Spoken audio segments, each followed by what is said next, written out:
പാകിസ്ഥാൻ സൈന്യം അതിർത്തി പ്രദേശങ്ങളുടെ സമീപത്തേക്കെന്ന സൂചന.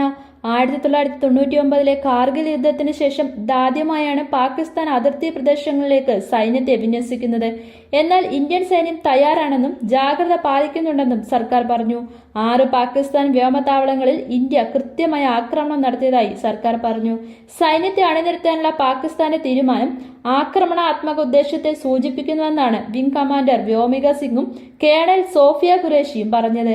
പാകിസ്ഥാൻ സൈന്യം അതിർത്തി പ്രദേശങ്ങളിലെത്തി സൈന്യത്തെ മാറ്റുന്നതായി നിരീക്ഷിക്കപ്പെട്ടിട്ടുണ്ട്. ഇത് സ്ഥിതിഗതികൾ കൂടുതൽ വഷളാക്കാനുള്ള ആക്രമണാത്മക ഉദ്ദേശത്തെ സൂചിപ്പിക്കുന്നു.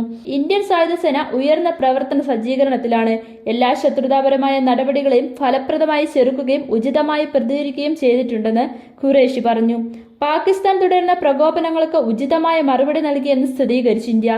വിദേശകാര്യ മന്ത്രാലയവും പ്രതിരോധ മന്ത്രാലയവും സംയുക്തമായി നടത്തിയ വാർത്താ സമ്മേളനത്തിലാണ് ഇന്ത്യയുടെ നടപടികൾ സംബന്ധിച്ച വിശദാംശങ്ങൾ പങ്കുവച്ചത്.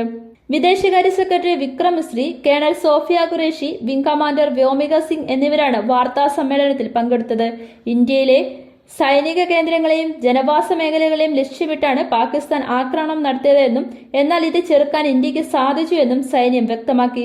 വിവിധ ആയുധങ്ങൾ ഉപയോഗിച്ച് 26-ലധികം കേന്ദ്രങ്ങൾ ലക്ഷ്യമാക്കിയായിരുന്നു പാക് ആക്രമണ നീക്കമെന്നും ഇന്ത്യയുടെ വ്യോമതാവളങ്ങൾക്ക് നേരിയ കേടുപാടുകൾ സംഭവിച്ചു എന്നും സൈന്യം വ്യക്തമാക്കി. എന്നാൽ ഇന്ത്യയുടെ പല വ്യോമ കേന്ദ്രങ്ങളും തകർത്തുന്ന പാക് വാദം പച്ചക്കള്ളമാണെന്നും ഇന്ത്യയുടെ വ്യോമതാവളങ്ങളും പവർ ഗ്രിഡും സുരക്ഷിതമെന്നും വിദേശകാര്യ സെക്രട്ടറി വ്യക്തമാക്കി.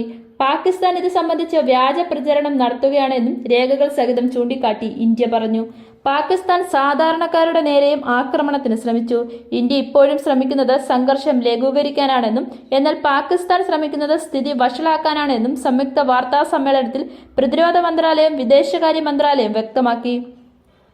ജനവാസ മേഖലകൾ ലക്ഷ്യമിട്ടാണ് പാകിസ്ഥാൻ ആക്രമണ നീക്കങ്ങൾ നടത്തിയത്. ശ്രീനഗർ, അവന്തിപ്പൂർ, ഉധംപൂർ എയർബേസുകളിലെ മെഡിക്കെയർ സെന്ററുകളും സ്കൂളുകളും പാകിസ്ഥാൻ ഉന്നമിട്ടു.